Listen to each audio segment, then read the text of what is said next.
everybody. Welcome to episode number 25 of Everything Playbook. Thank you so much for listening.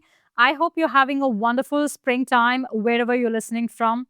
Today's guest is Sowmiya Ashok, a journalist and writer from Chennai, India, and author of the book The Dig, Keeladi and the Politics of India's Past. For those of you who do not know, Keeladi is an archaeological site near Madurai in Tamil Nadu. Tamil Nadu is a state in South India. Since its discovery in 2014, Keeladi has revealed evidence of an early settlement of the Tamil people in Tamil Nadu, dating back over 2000 years. But what makes Keeladi significant and controversial is that it challenges the dominant narrative about where Indian civilization first developed. It shows that Tamil culture and Tamil Nadu had its own sophisticated urban civilization, which has sparked intense political battles between the central government of India and the state government of Tamil Nadu over how to interpret and preserve this history. Sowmiya's book explores all of this, the archaeological significance of Keeladi, but also the politics surrounding it. On one side, there's an attempt to suppress or reframe it. On the other, there's a push to preserve and celebrate it. In this conversation, Sowmiya gave an excellent overview of this archaeological site. She also shared about her career trajectory as a writer, growing up in Chennai, writing about nostalgia, books, movies, and her journey into investigative journalism. This is such a warm conversation. Sowmiya is genuinely a thoughtful and super warm person, and she made the entire conversation feel very pleasant and easy. This is the 25th episode of Everything Playbook, a quarter century of the show, and I'm so glad that I get to mark this milestone with someone from back home. That's a nice circle to that. To everyone who has listened to this podcast from the very beginning or somewhere in between or starting from now, thank you so much. This is one person's effort and labor, me, pursuing something I'm genuinely curious and passionate about. And I'm very happy that I get to do this. And thanks a lot for the support. Thank you all so much for listening. And now enjoy the episode with the wonderful Sowmiya Ashok. I've been so closely watching all, like, I've not read the book yet, by the way, but I will soon, because I really want to hold a physical copy because I'm just that type of a person. I need a physical copy in my hand. But I've been watching all the places that you've been to. I've spent so much time watching the videos and reading the articles and all these kind of things. Before going into the subject matter itself, something that I really, really liked, besides all the things that you spoke about the book, is your kurtis and your saris and your earrings. I was like, wow, you have such a great style of just like carrying yourself. This is like, I mean, I mean, everything, all, of course, the stuff about the book is great, but the way that you carry yourself with the clothes that you wear is also like so good. And I really, really like it. I was like, every single time, wow, like she just like carries herself like so well. And that was like really nice. Thank you so much. First of all, thanks for having me. Thanks for writing to me, inviting me to do this. And I'm really happy that my fashion sense has finally clicked somewhere. It is. I mean, it's so simple, it's so elegant, but also like modern and chic and everything. I think it takes sort of like you really. I'm still struggling with it. It takes someone to really know so well about themselves to be able to like present them. So really, because I think you agree as well. Like as girls, like you. I mean, sure. I think I'm just. Yeah, for sure. I think I'm just. One great thing that's happened because of the book is I get to wear a lot of saris. I really love saris. I've always found that wearing saris, I've been super comfortable, but also, like you said, it's one of those things that's just naturally something that I feel comfortable in, right? So I feel more confident when I wear a sari. And as a journalist, every time I wear a sari, I have noticed people also take you a lot more seriously because they think you're older than you are, and you are especially as an Indian woman, there's always to sort of look at, I have to take you seriously, you're in a sari kind of thing. But since the book came out, I think it was just a natural choice. I have a nice and lovely collection, and some of those saris you saw are also crowdsourced, like friends who lent me theirs.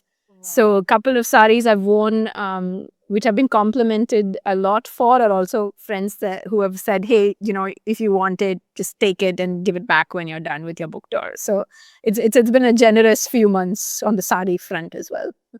That's really nice. Are you done with the book tours? There's still something going on? Actually, I don't think what I did was even like a formal book tour as such. It just so happened that people, like you said, very kindly, people were just really excited about the subject, excited about the book. So I ended up getting invited to a whole series of things that just happened back to back. So it kind of looked like a book tour, but none of which that I had planned ahead of time or anything. It was almost entirely people writing to me saying, I have this thing coming up. Do you want to come, be part of it? Or I want a bookstore in Bangalore invited me to have a chat. Like, it was just sort of organically, it became a book tour for 3 months. Now I'm looking at actually doing an event in Chennai next week. I haven't really been home. So apart from a launch that I did in December and then a very nice conversation with the Madras Book Club in January, I just haven't been around. So I always get DMs saying, Akka, Chennai la eppo vandu, when are you going to do an event here, kind of thing. And I feel like I need to sort of, spend time with people who've very kindly read the book and want to engage with it. So hopefully next week I have an event here, and then a little bit of invitations here and there from like Bangalore and Delhi coming up, but nothing as hectic as just being on the, like, I felt like I was in that movie where I think George Clooney keeps flying everywhere every other day. And I was like, I'm in that Up in the Air, I think it was called. He's constantly in the airport. And I was like, again, I'm going back to the airport. So, But I'm guessing, like, probably as a journalist, you've also been used to this kind of drill, right? Like, just like moving from one place to another constantly. yeah, sure, but definitely not as glamorous. I mean, this was like you're getting invited to a literature festival, and there's like a author's lounge and they have snacks and all. I mean, I've never seen anything like this. I mean, you're usually eating in some like roadside place, having chai and like hoping you'll get the story before you come back to your boss and tell him or her that you either have it or not. This was really cool because I'm like, oh, this is what authors do. Like, this was a fun sort of insight into an author life. So yeah. It's usually I've experienced as well when you're like doing something, somebody's organizing something and they've already organized the food for you. It means there's something legit going on. Yeah, the food was brilliant. I mean, I got invited to Kerala especially multiple times now. My mother was joking, saying I should just move to Kochi because I go there all the time. But there was one in Kozhikode, Kerala Literature Festival, and the biryani, which I am a huge fan of biryani, was amazing. So I was like, most of the time I was like, when am I going to eat? Like, can I finish my session so that I can go eat? So it's been great because I also get to meet people and also eat food in all of these different places. So yeah. Okay, now getting to a little bit on the subject front, your book, The Dig, it's based on the archaeological site in Keeladi in Madurai. So this site is said to be like around like 2000 to 2600 years old. A lot of pottery and artifacts found. Not just that, like Tamil Brahmi scripts are written on all of these artifacts. It shows it hints relationship and trade between like Rome and other parts of like India. It sort of like became like a huge political discussion because wait, this shows that in Tamil Nadu, there was an independent civilization that already began like 2000 years ago, which kind of like breaks the conventional story that the history of India, the culture, the civilizations all started like from the north and then it spread across like other regions and all these kind of things, which is first of all, it's crazy that it's political rather than approaching like everyone approaching it with a sense of curiosity. It's now like becoming like political, but that's a sad state of like the politics in our country in general. When so given this subject, I first then want to ask your experience with journalism and how you kind of like approach this and everything. What I want to start is that you've been a journalist for a very long time. I've read some of your work like from the past in Indian Express. I read a bunch of your stuff from Medium, which I absolutely like love. And I every time I think as a writer, anything when you're doing something creative, when you're pursuing something, it changes parts of you, right? Once you're done with it, like wow, I was a different person. Something changed about me, and you spent almost 3 years like going a bit, like trying to find all the resources in order to like put out this book. Now looking back, do you feel like that it created like some sort of an impact in you as a writer or as a person, or that it changed you in a way, maybe made you even more matured about stuff, the world around you, or anything? Oh, definitely. I think the last 3 years specifically have been very transformational for me personally.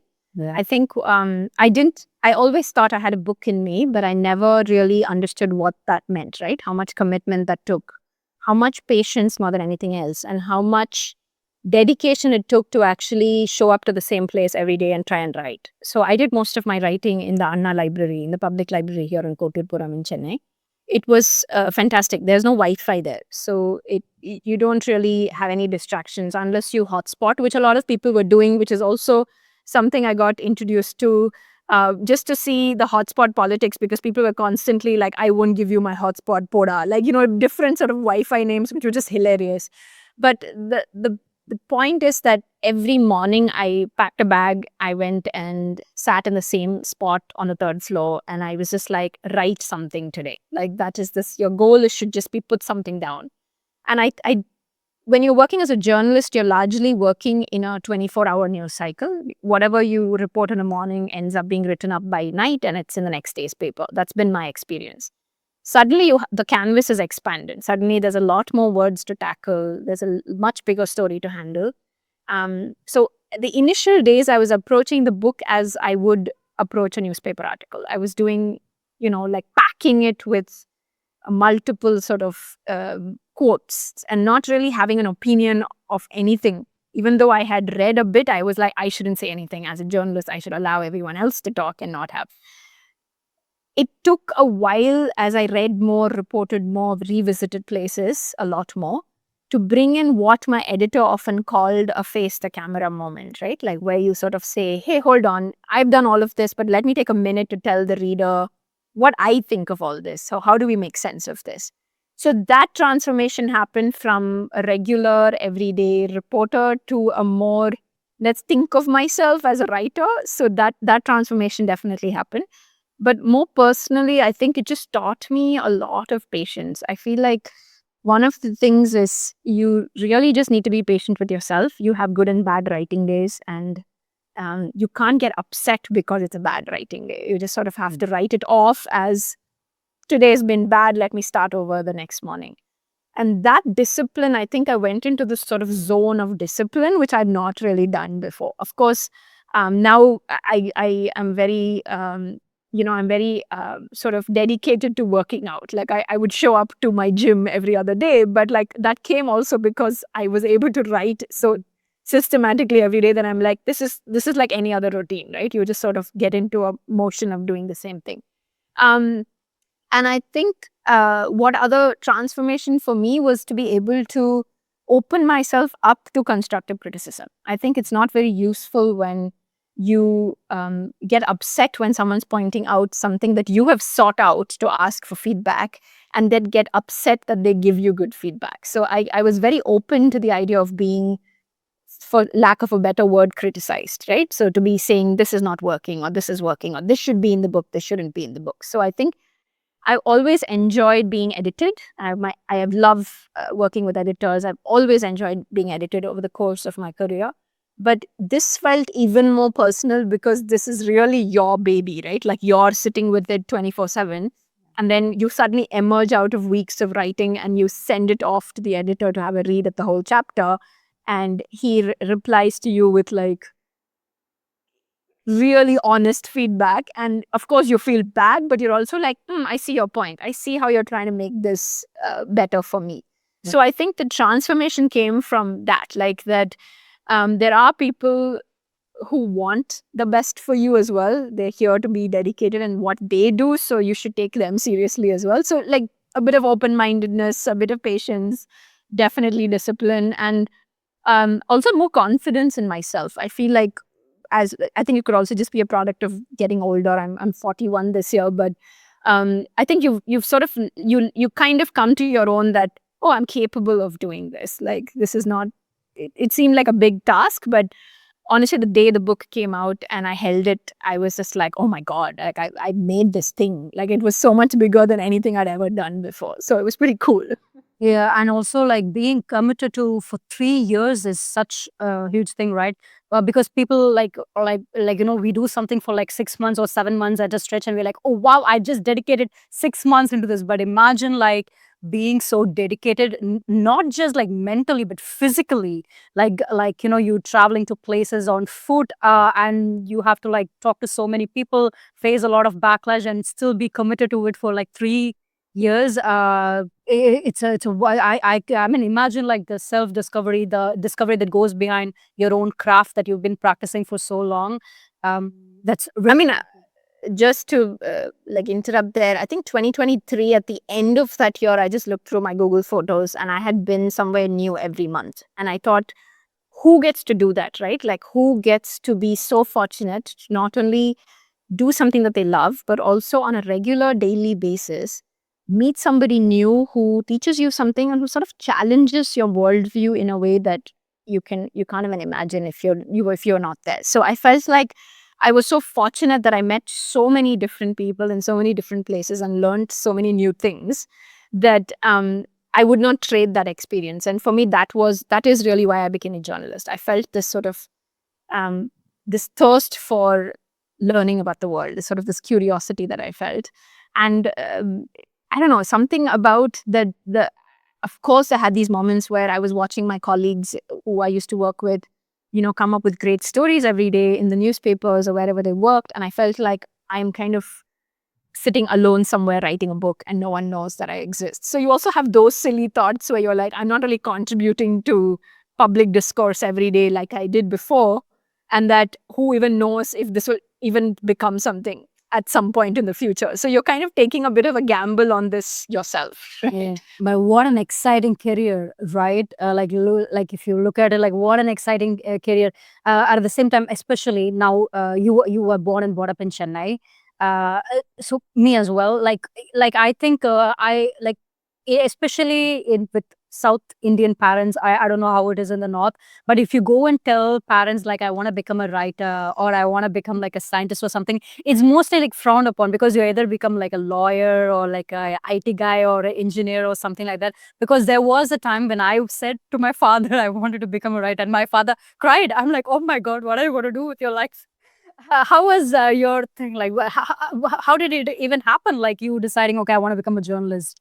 I've spoken about this before because it's quite a funny story. I actually wanted to be a IAS officer. That was my initial. It would have suit your hair so well. Like I think so too, so well.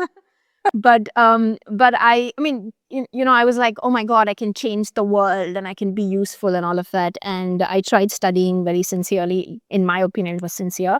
And I was living with my grandparents in Besanagar, where I grew up. And my tata, I think, at some point complained to my mom that he doesn't think I was studying at all. And I was just like bird watching any chance I got. And I wasn't really dedicated to the cause.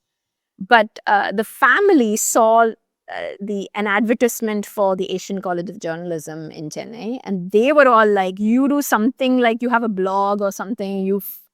We think you're a writer. You should apply for this." So honestly, this decision came from them. I wasn't one of those people who set out to be a writer at all. This decision and intervention, in a sense, came from my family, who in fact drove me to the entrance exam and said, "Go be a journalist." So I should say thanks to my grandparents, my uncle, my aunt, my mom, who all like sat together and said, enough, you're not doing a very good job of this, a UPSC thing, please go like do something else with your life. So I didn't really have to fight to be this. I was kind of guided into it randomly by the family. But once I joined the Hindu, which was my first job and got my first byline, I think I realized, oh my God, this is what I needed to do. Except, of course, every time I had to wait outside an IAS officer's room, I was like, man, for one small quote, I'm sitting here for 3 hours. I could have been that IAS officer who's giving the quote to the journalist only if I'd studied harder, but I never got the opportunity. So, so that's how it happened. It sort of I came upon this thing, and every time I wrote and every time I got to meet people and travel, I think that sort of helped me I don't know, in a sense, like sort of confirm my resolve that this is what I was supposed to do in life. And then when the book came out, I was like, oh, this is what I'm definitely supposed to do in life. So basically just like last year. yeah, exactly. Just like December last year, where I'm like, oh, I mean, this sounds good. Like, Yeah, but don't you think this is, in fact, now a lot more prominent way to like change the world and to inspire the world, writing, media, etc. Because that is a very powerful system right now, right? Everything that is being communicated and like what we observe, the person that we become, because we're all like hooked to the phones and all these kind of things. And if you're able to like through a book or something, because you're a writer, if you're able to write powerful stuff like this, which can like bring people together, or it can really show people what things are. I think that's an equally. I'm not comparing it with IPS, but I'm still saying it's some way an equally powerful front to inspire people and to change the world, right? no, for sure. I mean, when I joined the Hindu, it was 2011, and that was definitely like the heyday of journalism, in my opinion, in the last 15 years of my career, right? And even a good like 6 or 7 years after. I had a great first run of like newspapers, stories, everything. I disagree a bit because I think we live in a very different world now. I think we live in a world where people are not reading. And what has been the most surprising element for me is that people are reading my book. Like I was always told that we're not reading anymore. People are not engaging with material. And so frankly, I'm really surprised at how many people are reading the Dick. And I'm just like, oh my God, you're actually buying the book in physical form and sitting with it for 280 pages and like going through it, right? And the kinds of messages I get is not somebody who's just skimmed through it. It's been like people who've read it with such interest that they write to me quoting paragraphs and saying, I love this bit, or like there's a typo here, or like something else is. So clearly there's a very X-ray reading of my book that's going on, which is so different to what I imagined it to be. But in the larger media landscape, things have changed massively. Like we're looking at a space where we just don't have money for good journalism anymore. And those who do have money are not really practicing journalism at all. So you are left with what you think is a couple of good places to read in India. And I am a long form writer, and there's today not a single place where you can write long form in a consistent way in India. Of course, Mint has a wonderful long reads, which is probably one of the best examples in the English sort of journalism space. But apart from that, we had many thriving sort of publications in the past that don't really exist anymore. So, which is dedicated to long form, right? Do you mean only in India or like globally? No, globally there is for sure. I'm talking only about India because that's the space that I operate in largely. But that has changed a lot in the. Why wouldn't you say like papers like the Hindu or Indian Express still operate that way? Oh, for sure. No, Indian Express and Hindu are fantastic newspapers, but I just look at the amount of space that they dedicate to long form journalism I'm speaking about. So it's something that is more than, say, 1,500 and above words, right? Something that will give you time and resources to sort of research a topic and then write about it. So the Hindu again has a great ground zero, which they bring out, but I'm saying these are very few and far between examples. You don't really have a situation on the weekend where, like in the UK, the FT Weekender is a great example. They have a full page of incredible feature writing, long form, interview style. We don't really have that kind of dedication to bringing out good pieces of writing anymore, in my opinion. I think we could do much better.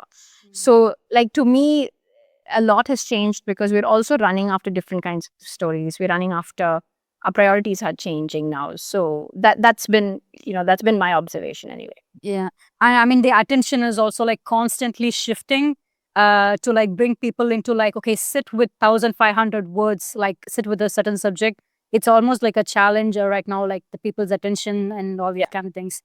I mean, I can see how quickly, if I ever put out a reel, which takes me, like, frankly, it's so difficult for me to make a reel. Like, I feel like it takes me 7 business days to make like 2 minutes of talking.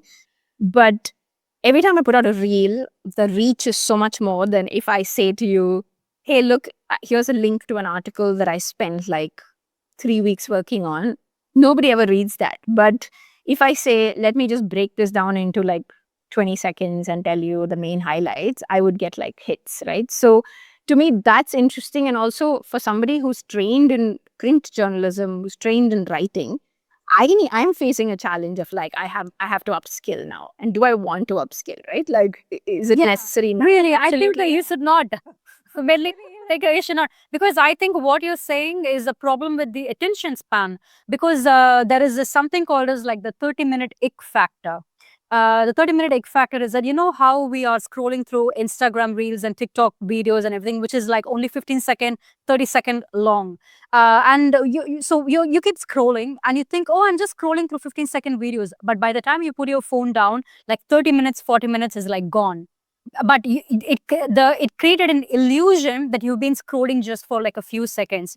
And the thing is that the more 15 seconds something, then another 15 seconds, another 15 seconds, you're training your mind to keep a piece of information only for 15 seconds. That is why now it's such a challenge for telling people, go please read a book or like read like a big article or something like that, because social media is really rewiring our attention span and everything. And it's very sad, but I have to tell you that is why like good journalists like you are like very important. So I really hope you don't switch to, I mean, it's okay to like, of course, to switch to the other side, but you know, we need people like you to recommend. I feel like I'll have to go into some form of training to like to switch to the other side, because I'm too set in my ways, and I need to like I got a lecture recently from my brother who's just like, you need to like do more on the internet, and I was like, I really don't want to. Like, if you want to come find me, you'll come find me. Like, because my favorite Sorry. No, go ahead. You go ahead. Yeah, no, you're right with what you told me, by the way. If they want to come find me, they will come find me, because good work, in spite of all the noise, good work will always find its place. Really, the people who are willing to spend their time on good work, they will always come to you. So that's I mean, I hope so. I really hope so, because I do feel it also comes from a place where I just am stubborn and don't want to change. So there is a bit of that as well. But I was gonna say one of my most favorite journalist and writer is Peter Hessler. He's an American journalist whose work I know from China. I've lived in China for a year, and I keenly read all his books and all his articles. And you can't find him on social media. Like, he only has an email address, and you can email him, but he's not offering daily content on Instagram or Twitter or Facebook. He's a guy who just spends his time writing about what he thinks is interesting in the world. And it's nice to feel like you can make that happen, but it's also the reality of the media landscape now is you have to be online. Like, I feel you were mentioning my book tour. At some point, I remember opening my own Instagram and being like, oh my God, this woman again talking about her book. That's how irritating I got to myself, because I was talking about, oh my God, like, again, I'm talking about my book. So I just mean, like, I was like, oh, I have to do this thing again where I'm like, here I am, talking here, or I'm going there and talking about my book. So at some stage, I felt like I was irritating myself with how much I was online. So that's how I am. Now getting a little bit on the core Keeladi subject. So I'm going to ask some things to you, which might sound super basic to you, but for the sake of the audience and also for the sake of me, I want to go kind of like a little bit more on layer by layer of like what Keeladi and the significance of it is all about. So when you personally heard about like the artifacts found in Keeladi, it's like 100 plus acres of land, right? And when you kind of like got an idea of like, okay, it's like 2000 plus years old, and there was like a civilization, etc. So when you personally visited Keeladi, what kind of artifacts did you find? Or when you watched the land, what kind of like life do you think like you could envision that they were living there? So the first time I visited actually was off season, so I didn't actually see any of the digging. This was in December 2020. So on site, there wasn't much to see, but I was very kindly allowed to look through the artifacts that they had previously dug out of Keeladi and displayed somewhere. So there was a whole range of things. One is the brick structures, the way the bricks itself look, which is sort of an indication of what time period it could have been from. So that was very distinct. The other is, like you pointed out, Tamil Brahmi inscriptions, or in another way to say it is Tamil. Based on who you ask, there's a nomenclature sort of clash on how you name it.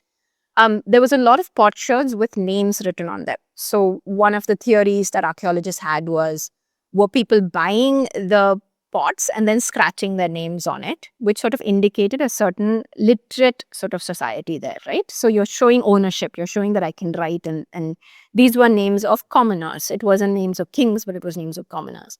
Then you had multiple glass beads that came out of there. Many of the glass beads were very intricately made. You had spindle whorls, you had sort of these sort of needles that were made out of bone heads and stuff, which was an indication of textiles being made there.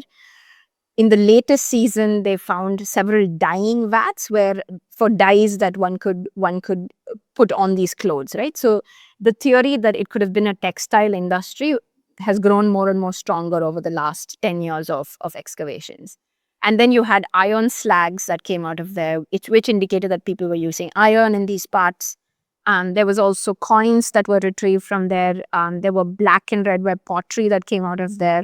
One indication, actually various kinds of pottery. One of it was for water, you know, stuff with pots with spouted openings, which was like, then was it for smooth sort of movement of water?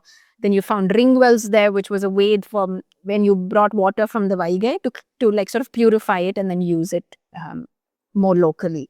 So if you think of what it was, there's the more sort of prevailing conjecture now is that it was a textile industry with some sort of dwellings nearby. That was largely what it was seen. And like you correctly pointed out, it's a 110-acre mound, and not all of it has been excavated. I would say at this stage, barely 20% or something would have been excavated. Wow. So it's really small because it's basically buried under a coconut grove. The coconut grove is an active sort of plantation by the people who live there.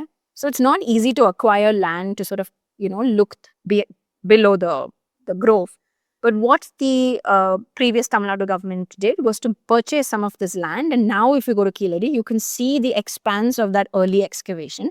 You can see the sort of what I would think of as a settlement, right? Like the furnaces, the ring wells, the sort of drainage, the brick structures and so on.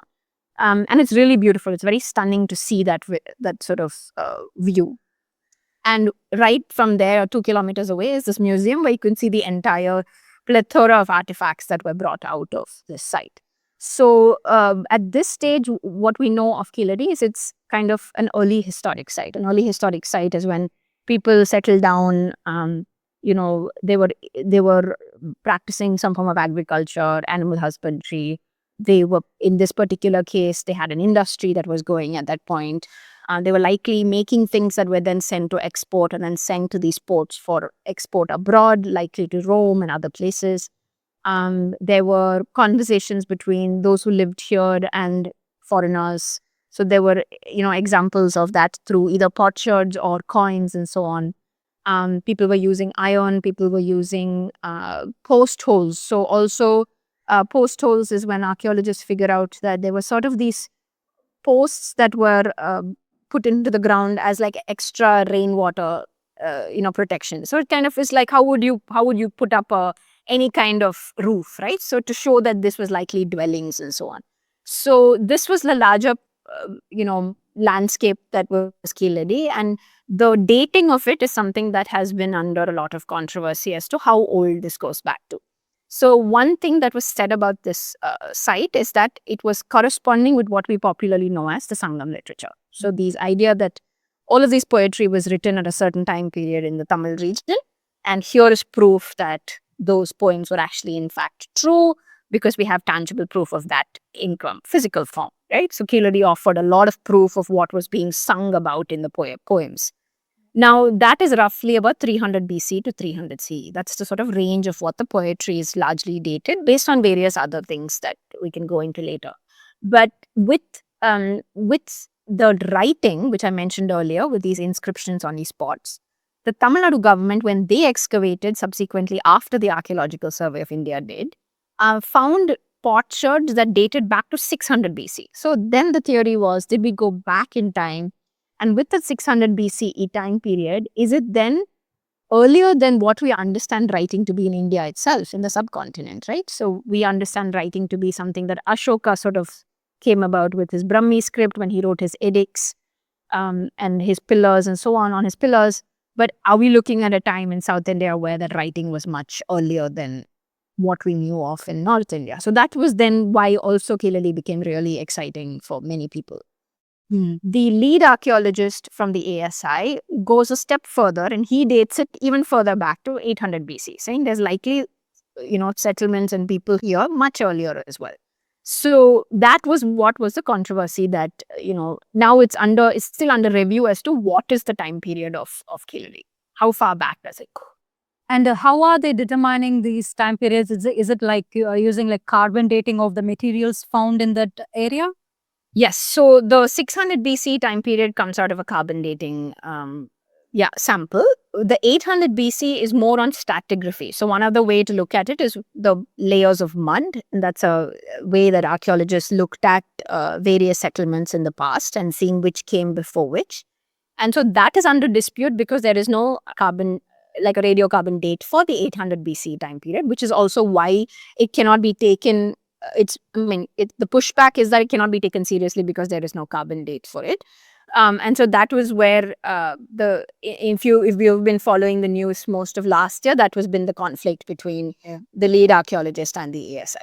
Yeah. So when you said like if it is 300 BC, then it aligns with the Sangam period. But then if we say no, now it aligns with 600 BC, which also then makes a point that Sangam period could be much more older than what we've been told, right? So what is this Sangam period and who are the people who were part of this Sangam period? So oftentimes the way that people refer to the Sangam period is in sort of relation to the early historic period where people settled down and writing started and what I mentioned before, right? Sangam poetry in more broadly is a way to, the way poets from that period looked at the Tamil region. So they divided the Tamil region into various thinais or landscapes. So based on a landscape, they wrote a style of poetry. So whether that was the hill region or the riverine plains or the seaside or like more wilderness, each of these inspired a certain style of poetry. And if you've gone through any Sangam poems, it's really fascinating to try and understand what were they thinking when they placed all of these different characters. So it's largely focused on two separate styles. One is Agam and the other is Puram. And these Agam poems are love poems and Puram poems are those of heroes and kings and sort of conquest, right? Agam poems largely have a Talaivan, Talaivi kind of thing, a man-woman dynamic. And it's never, no characters are identified there. So it'll be like, I'll give you an example. It'll be like the heroine's friend is communicating with the hero, telling the hero that the heroine is upset because you haven't come to visit her and you've sort of like gone off for days, right? While that is the larger theme, there's a lot of wonderful minute details about the natural landscapes of this time. So there was a lot of vivid descriptions of how did the Tamil region look, or who were the traders who were walking around, what kind of trade was going on, salt, someone was selling salt, someone was selling paddy, someone was bartering these two things. So there was a lot of chatter that the poets captured to sort of try and understand what was happening in this while setting it in the context of these sort of love conquests or love interests, right? So everything was spoken about in an incredibly sort of descriptive way. So it gave a lot of clues for those who are looking back into ancient India to try and understand how this region looked. Now, also when it comes to one of the longest Sangam poems, which is the Madurai Kanchi, it gives you great descriptions of Madurai as how it used to look. So today, it's not possible to go and excavate Madurai because it's so packed with people and habitation.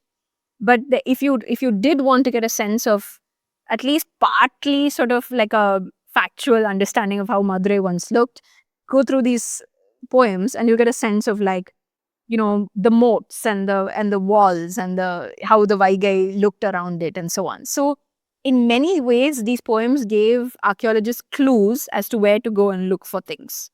As a first step, like we would as journalists or anybody who's curious about a subject like you might have with Keeladi, would have Googled it. So you can think of these poems as like a first step of a Google search where you go through it to be like, oh, this is interesting. Maybe if I go to this spot, I can try and understand what is there, right? So these poems, not just, you can't fully write them off as entirely fictional poems. It was very much set in the context of the people who lived during that time. Right. And did you see any scripts or anything in Keeladi? Were there anything, something like that found? That's sort of indicated that these people were part of the Sangam culture. So the names that they found on these potsherds, they're all Sangam names. So names you can find in the poetry as well. So that's how they correspond, these two things. So I mean, just to be clear, I am not in a position to make these connections because I was just reporting on them. Right. But these are all that I'm telling you is all borrowed knowledge from people I've interviewed and who've sort of given me their time to like explain to me why they think this is the same time period, right? Yeah. So one of the major things is that I'm sorry that I'm blanking in terms of some of the names, but my book has it in terms of all the potsherds that came out had names that you could find in Sangam poetry. So it was a great indication that these were people that were being written about, and these were commoners' names. So a lot of this is also not just poetry written for kings, but poetry written about commoners, people who lived in these places. Yeah. Right. The people who were part of the Sangam culture, did they write only specifically about Madurai, or did they write about Tamil Nadu in general? No, like I pointed out, it's a Tamil region. So Tamil region, ancient Tamil region is entirely Tamil Nadu and Kerala included. It's not just Madurai at all. So Sangam period is not only a geographical location. It is not just geographically confined to Madurai. It is a Tamil region. So when you say landscapes, I could look at like Kurunji, which is the mountains. They could be Kurunji in Tamil Nadu, in the present day Tamil Nadu, you look at Nilgiris. Or if you're in Kerala, you can think of Munnar, right? So it would be that kind of setting that inspired a certain kind of poetry. So it was divided based on landscapes in the way that the nature offers you a certain sort of canvas to sort of write poetry on. Yeah. Right. Recently, I had this archaeologist. She actually was the discoverer of this name found in the Valley of the King's Temple in Egypt, the Chikai Koran thing. And when I actually spoke about it, or when I wrote about like on Instagram and everything, saying it's a Tamil Brahmi script, some people were like, "No, it's Tamil. Don't call it like Tamil Brahmi script." Yeah. So for me, in my stupid understanding, like it's just like a pre-version of the Tamil language. But can you tell the difference between like what is Tamil Brahmi and what is Tamil? And I also, why are people so upset about calling it Tamil Brahmi? Sure. So it's what you pointed out was Tamili, is how it's called. Tamili is what people would have asked you to correct it to. So it is Tamili or Tamizhi, Tamili, right? So that is the other word for it. Now, this is something I write about in the book as well. So this sort of nomenclature difference comes from the understanding of where did the script come from? Did we make it did we write it ourselves, or was it borrowed from North India? Did the Brahmi script migrate into Tamil region, or did the script originate in the Tamil region? This is the basis of the nomenclature difference. If you are of the understanding that it migrated into the Tamil region, then it's a Tamil Brahmi. That's how it is seen. If it is something that people believe originated here, it is largely known as Tamili or Tamari, right? So that is what many people will sort of point to. And that is a debate that we continue to have. Now, so I write about this from the context that there was a popular belief, and in fact, there is proof that a lot of Jain monks lived around Madurai, right? So today, if you go to any of the hills surrounding Madurai, you will see inscriptions on many of these hills in the Tamil Brahmi sort of format. Now, the sort of conjecture there is that people brought the Brahmi script from the Gangetic Plains, Magadha region, into Karnataka, and then into Kongu region, and then Madurai, where they found all of these remote places convenient for them to pray in, like, go into penance or whatever. The other way to look at it is, no, that was not at all the case.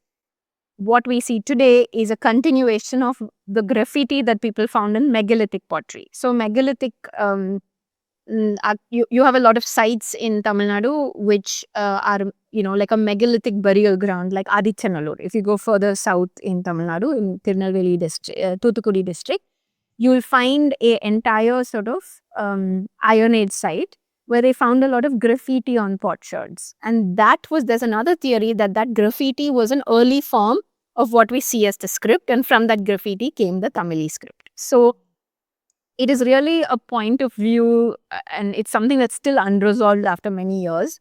And even epigraphists who study these scripts have been at loggerheads over which is the right nomenclature. And I think with these discoveries, people who feel very passionate about these discoveries feel that it should not be called Tamil Brahmi because everything originated in these regions. I think that's where the passion is what drives this sort of nomenclature as well. Right. So, you being a Tamil girl, how did you ever feel like you were when you were because you're writing a book that is like politically charged? How did you learn to find that balance? Because I think there should be like a part of you that wants to lean hard towards the Tamil side of things. How did you kind of like learn to separate yourself? Was that a challenge? sure. First of all, thanks for calling me girl. I feel very young. But it was very difficult. I think when you're writing something in the context in which it's all playing out, there's an added pressure of how that makes you feel, right? It's easier sometimes. I've reported from China and Taiwan. It's easier sometimes to claim immunity by saying I just don't know enough because I'm an outsider in these places and I don't know Mandarin or I don't know this or I don't know that. In Tamil Nadu, I can't say I don't know something because I was born, brought up here. Many people think for some reason, it's been funny. A lot of people think I'm from Kerala. Some others think I'm from Bangalore. So nobody ever thinks I'm from Chennai. But I want to, through your podcast, once again reiterate I was born and raised in Tamil Nadu, in Chennai, and extremely passionate about being Tamil. So obviously, I came from a place of a great passion towards my culture, language, and everything. And I've spent enough number of years in Delhi fighting for the cause of being like, don't call us Madrasi and like, Tamil is great and like, whatever, all of those things that we do. Here, I think what was for me very challenging is exactly what you said. How do you navigate this space when you have such charged emotions about a topic like Keeladi? And the way to get out of it for me, and I thought long and hard about it, is keep my personal views out. And the way that happens is if I be true to myself and be a journalist, which is what journalism is. Journalism tells you that despite how you feel about something, and of course you're affected by the everydayness of the existence that you have in this world, you do have an ideology, you do subscribe to certain views. Despite that, when you do the work you do as a journalist, you have to be as objective as possible.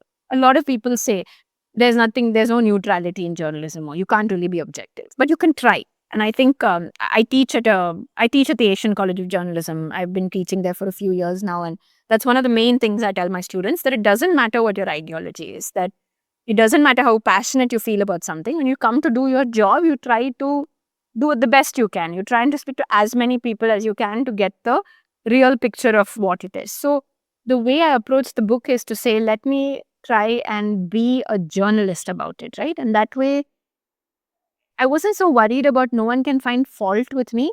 But frankly, that was the best way to tell it because the topic itself was so passionate, emotion driven. So by being so true to the form, I felt like that was a way to navigate this. That if I forensically analyze what happened, why did it become political? When did what become political? Who said what?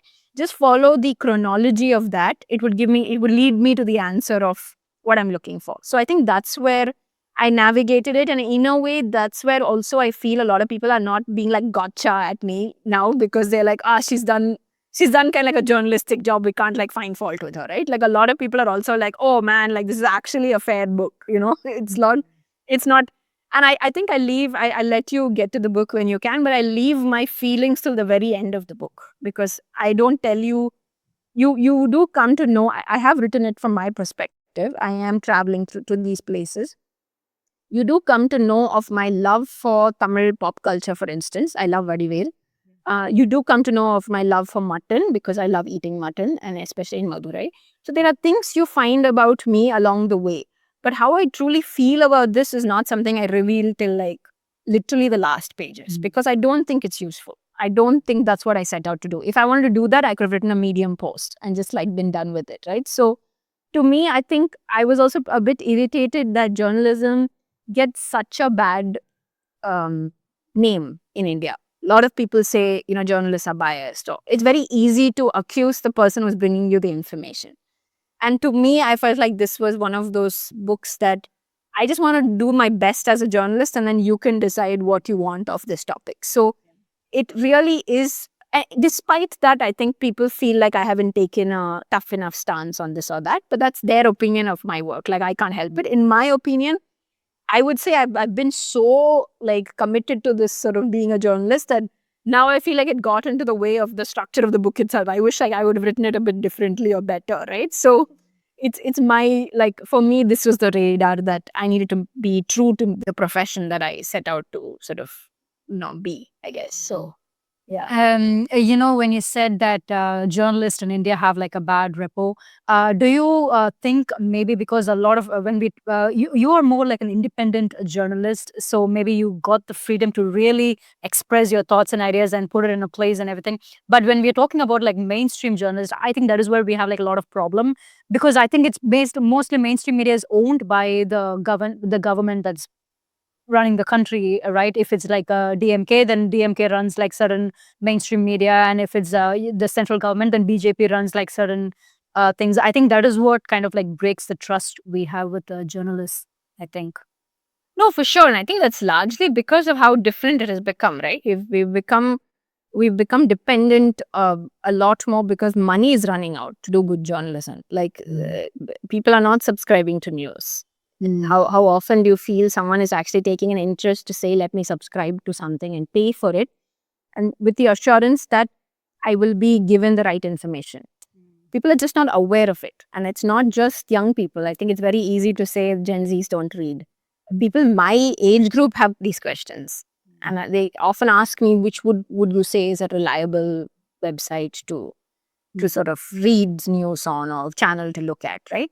It has, because of the internet, become a much more difficult task because if you open YouTube, you have 10,000 videos coming at you. Right. So for a person who's not in the know, it's very difficult to navigate. Even for a person who's in the know, and I think I say this in the book a lot, that to even try and understand some of the thought processes of some of the characters in my book, I've had to watch like hours of footage of them speaking in different places, and I was really confused. I'm like, at the end of the day, I don't know what you're thinking.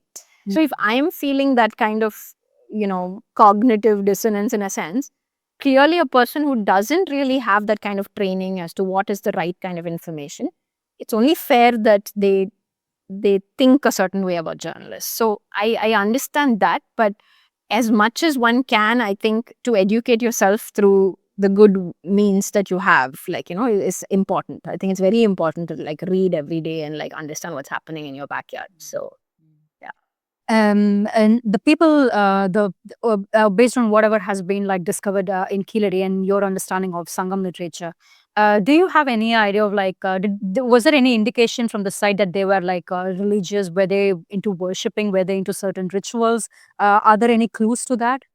not really. From what I understand, again, from my conversations with archaeologists, there seems to be no sort of religious connotations at Keeladi. There's a lot of terracotta figurines that were discovered, but none of it which could be seen as something that is linked to any form of religion. So it is more like figurines of like animals or figurines of little faces and so on, but nothing. So far, I think one of the main reasons it also became so exciting for people here is that it didn't have any the stock, references to what would be classified as, say, the Vedic civilization, whether that's fire altars or whether there's certain like versions of what it looks like. So that is something that really also was a main catalyst to say, was this a settlement that was unique to this part of the country, far removed from what was happening elsewhere? So religion in the sense of how we know it is not something that we find in Keeladi, although in the book I've quoted someone who says the names which I mentioned before were Sangam names. some of it he argues is also Buddhist names or Jain names. So was that then an indication of religion? Maybe we jumping too quickly into this sort of idea that there was no religion. It's just not religion in the strictest sense of how we see it today. So there's more to be, researched on that for sure. And is it the same for the Sangam period as well? Like even they were not really speaking a lot about, like writing a lot about religions or worship, right? I think more of their writing was purely about their lives in that land.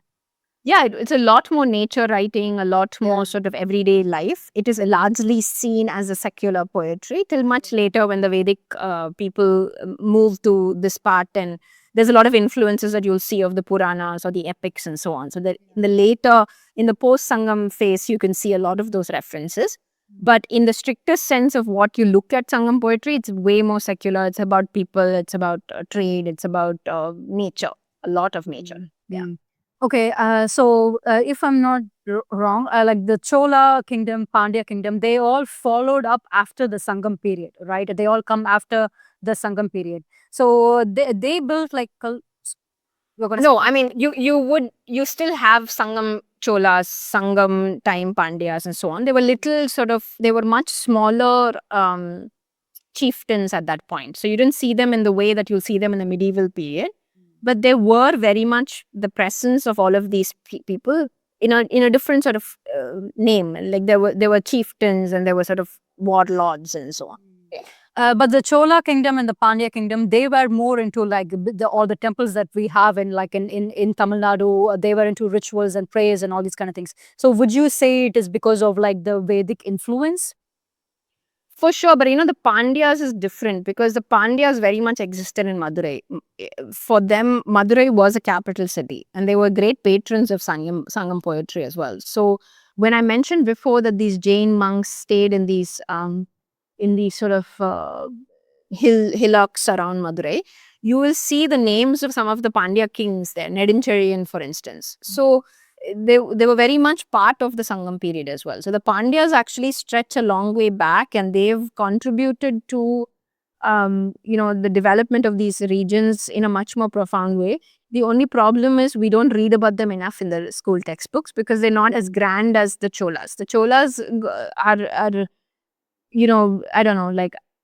I don't know, like a Virat Kohli as opposed to somebody else who's like a consistent player. I don't know. It's like I'm going to get yelled at by cricket fans. I know nothing about cricket. But I just mean like, they are the rock stars, right? They built the big temples. They went on these conquests. They traded with they pretty much went to entire Southeast Asia and expanded their empire and so on. So very much so that by the time you see the medieval Cholas, and I don't know much about the Cholas apart from what I've read sporadically, but yeah, very much so that there was great and very passionate Shaivites. So they built these big temples because their love for their god was so much. So they showed their love for Shiva by building these like enormous temples. And honestly, the big temple, the Periya Kovil, is my favorite. The Tanjavur temple? Yeah. And it was my favorite till I saw Rajendra Chola's temple, which is the Gangaikonda Cholapuram temple, which is equally wonderful, right? So these two beautiful, stunning Chola temples that were really just big testimony to how much they loved the Lord Shiva. So for them, they made like temple was a major part of urbanization for them. A lot of it was their daily life, their conquests, their ideals. Everything was written on the walls of the temple. You'll see a lot of that still today in the Periya Kovil. Yeah. Right.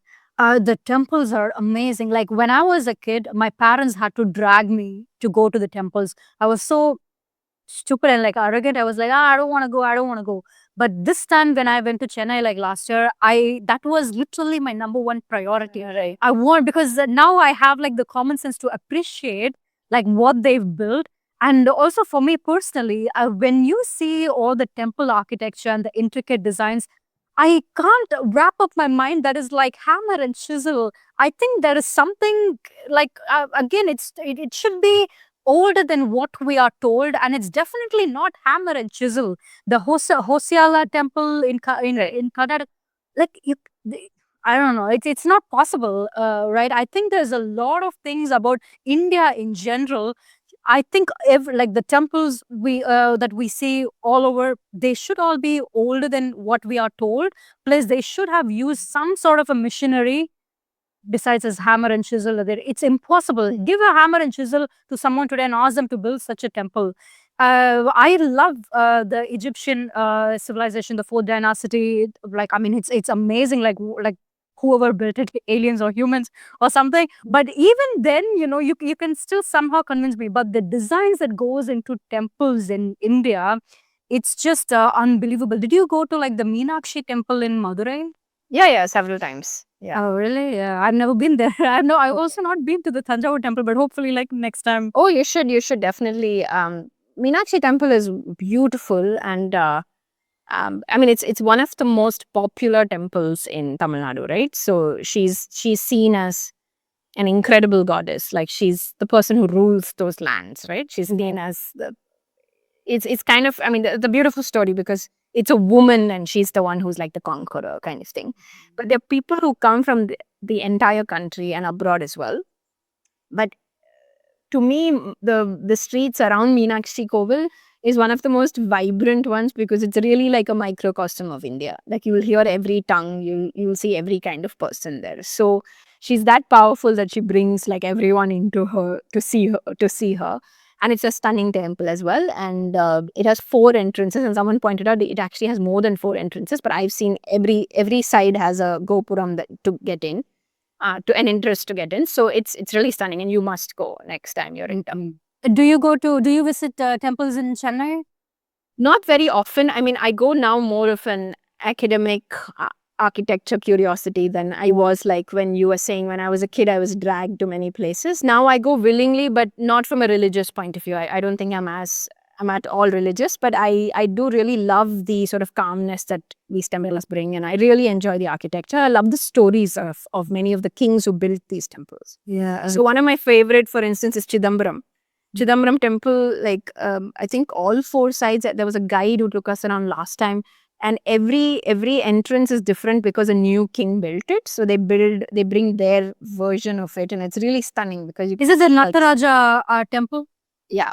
So it's beautiful in that every king has brought his style to the temple, right? So I think for me it's so fascinating, like you pointed out, how could we have built all this when it was that time period? Yeah. Right. Yeah.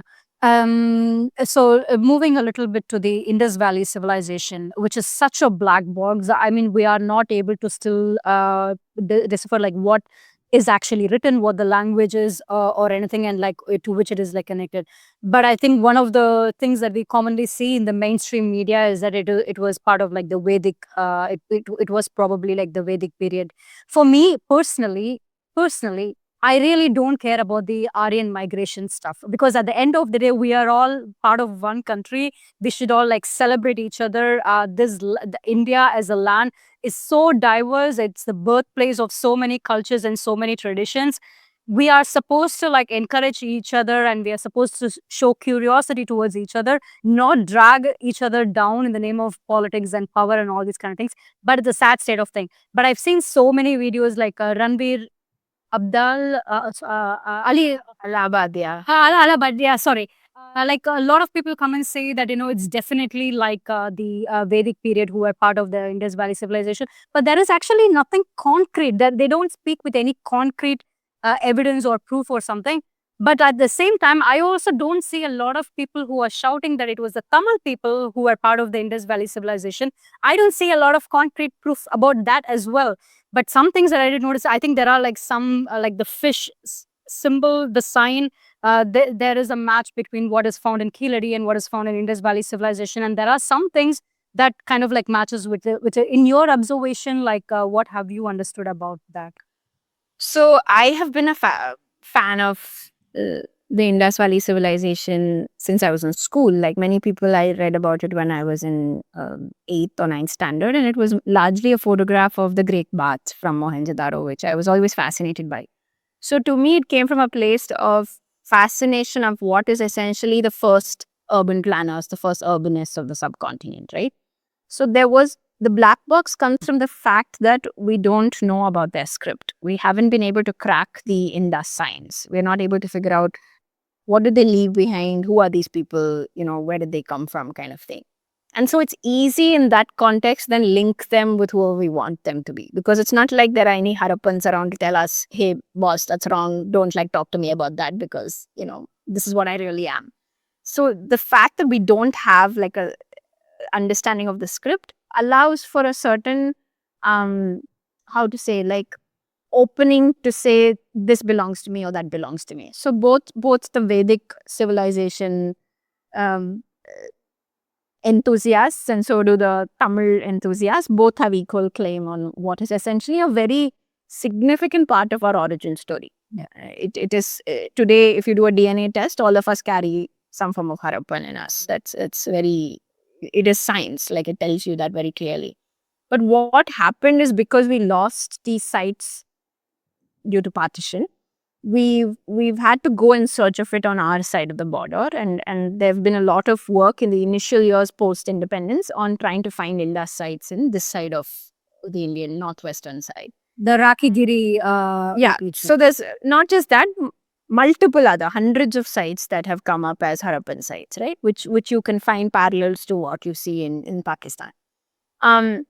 And over the course, and thanks to a sort of political, sort of a politicization of archaeology, you see a certain version of, say, a place like Rakigari being a Vedic civilization. So this has come in just in the last 10-15 years. I mean, every time the BJP comes to power, there is a push to sort of have a certain understanding of how the Indian civilization is. And with Rakigari, it's not just the structure and the artifacts, it's also the DNA evidence that has come out of it to suggest that there is no steppe ancestry here, so therefore there was no Aryan invasion, and therefore these two things are equal, like the Vedic people and the Harappans are the same kind of thing, right? So there's a lot of murkiness around interpretation. And like you said, if you go online, and if you said a lot of people don't actually offer any evidence, it's I don't think there is much evidence, and also it's easier to stay that way so that more people get confused. So you never really ask the question as to what is really the answer to this,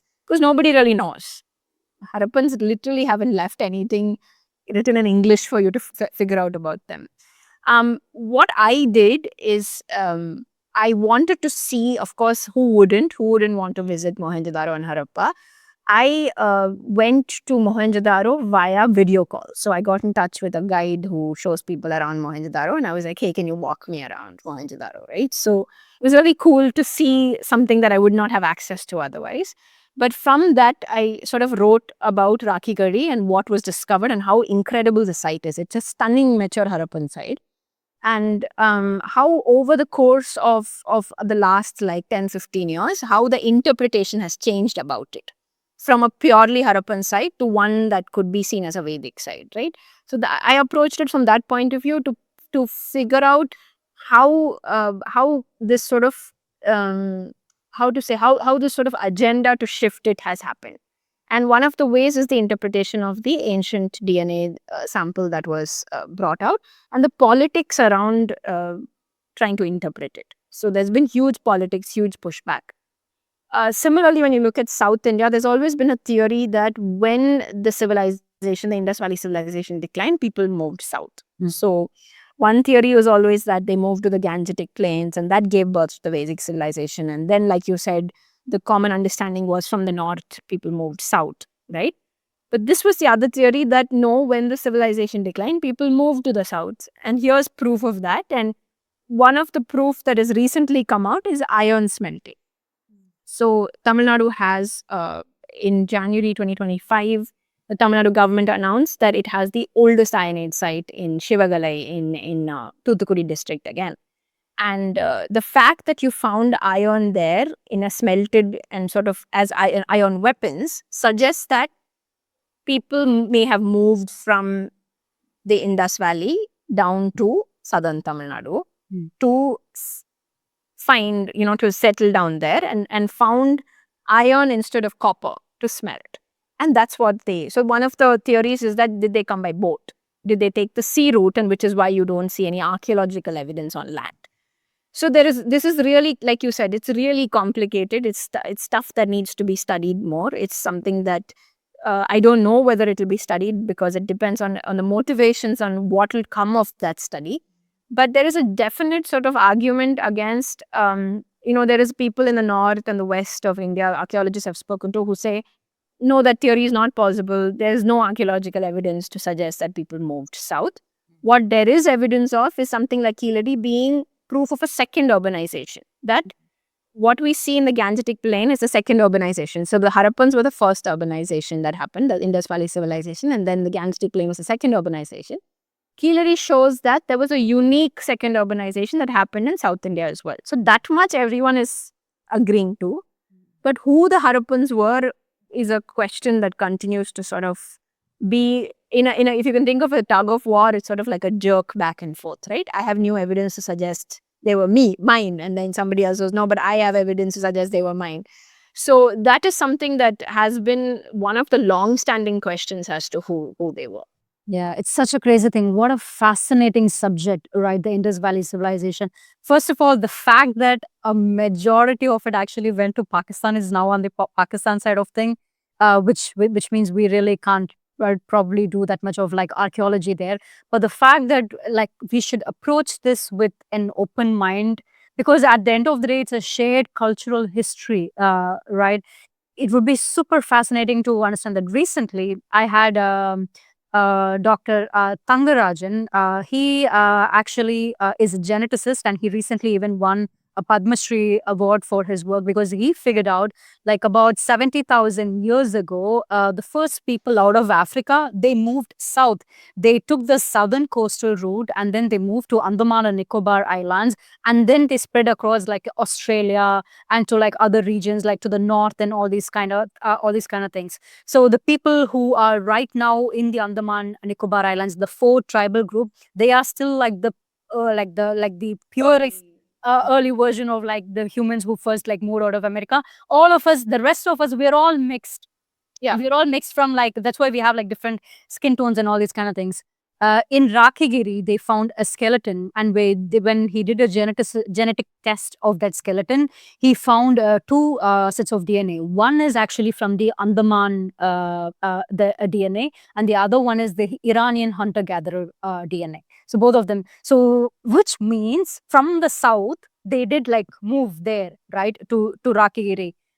So it could also be Indus Valley civilization could also be a place where from 2 to 3 different locations, people came together and they created a civilization and everything.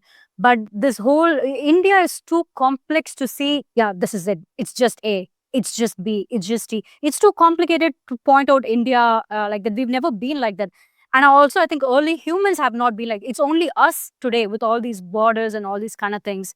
But back then, humans, they were just like trying to find a place, trying to find a home. They were like probably all moving around and things like this. But wow, such a fascinating subject. I don't know when they would ever like decipher the script. And it's crazy that like that's the only thing that's not yet been done. Yeah, I think science has, in my opinion, I don't think we teach science very well in school. And these are some of the things that I didn't know till I started researching on the book. Like you said, what you were mentioning, I've mentioned Professor Tangaraj in my book, and I've written about a whole chapter on genetics, because it's just so complex. It is incredibly complex. And like you said, everyone's a mix now, and no one can claim purity of anything. We're all such sort of hybrids.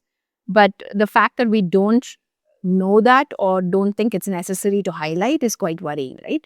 And it's easy, I say this a lot, it's easy for me to say that. I come from a place of privilege. I write in English. I belong to a certain socioeconomic class. So it's easy for me to say, oh, we shouldn't so get caught up with identity like this in different formats. But the fact that we've never really paid much heed to science, when science is telling you something much more important about who we are. So right. Also, I don't ever really remember reading a lot about the Chola or the Pandya in my school textbooks or anything. Probably a little bit about the Harappan, I think, about like the floors and all these kind of things. But a large part of it was about the Mughal rule. That was what like and British colonization. And British colonization. nothing. Even with all the awareness and the media attention that we have around like the Tamil culture, there is still no changes happening around, like, okay, to educate people about the Pandya or the Chola Empire that ruled for thousands of years, and they had such strong navy and everything. It's not. And also about our temples as well. Again, like I said, it's only now, exactly like you said, when I went to the temple, beyond everything, I can feel that there's some sort of an energy, I don't know, maybe it's placebo or like whatever, but there is some sort of an energy of like standing barefoot at the ground and like reading all the stories and looking at all the things, that the sculpture and all these kind of things. We should be, I feel like, with every generation you lose a part of your history, and I feel like we've reached a point we've lost so much of our history. Like the state or the government like really doesn't care about it, and we also don't really, because we're running behind something constantly. We don't have enough time to let's just like sit down and absorb and like learn about our past, and all these kind of things. I read your article 52.in, I think, which was like very beautifully written. In fact, like the origin story of, like, there was some guy like Maharaja. Uh, he was the one who said, "Hey, there's like pots lying around there. Go and check it out." And then Amarnath Ramakrishnan, Dr. Amarnath Ramakrishnan, he went and checked it out. One thing that you had written there is that in the last 70 years, there have been no archaeological excavations that were done in Tamil Nadu. Any clue as to like why it is that, and why there is now this sudden thing? Because I feel like it's a politically charged motive. I appreciate what you're doing. I appreciate you have like sudden like interest about like to excavate all these kind of things. But why not the last 70 years? No, I think when I said before that because we lost these Indus Valley civilization sites to Pakistan, there was a concerted effort to try and find similar sites on this side of the border. So a lot of the resources from the Archaeological Survey of India went into that project. So naturally, the rest of the country was asked to take a back seat. So it wasn't like, I think there was a priority and they tried to achieve that, to try and find as many Harappan sites, because that was really important in the Indian archaeology space. With this particular finding, there wasn't really a political motive to begin with. It just so happened that Mr. Amarnath Ramakrishna is from Tamil Nadu. He is from Parani. He grew up in Parani. He spent a lot of time in Madurai. And it is not odd for excavation branch heads, superintending archaeologists, to choose their home states to go to for excavations. It's not because you just know the language, right? You know the culture, you know the language, you know how to get around a lot better than if you were a Tamil person trying to navigate Karnataka or Gujarat or Maharashtra or something, where the language and the landscape is very different. So it was a conversation that took place in the Mysore excavation branch to say, where should we dig? And one of his colleagues said, how about along a river valley? And then they sort of said, let's look at Vaigai, and then that's how it went. It like I've written in that article, it was a human scanning exercise. They basically started at the upper reaches of the Vaigai and went all the way to the delta and into the Bay of where the river enters the Bay of Bengal, and along the way they found this site.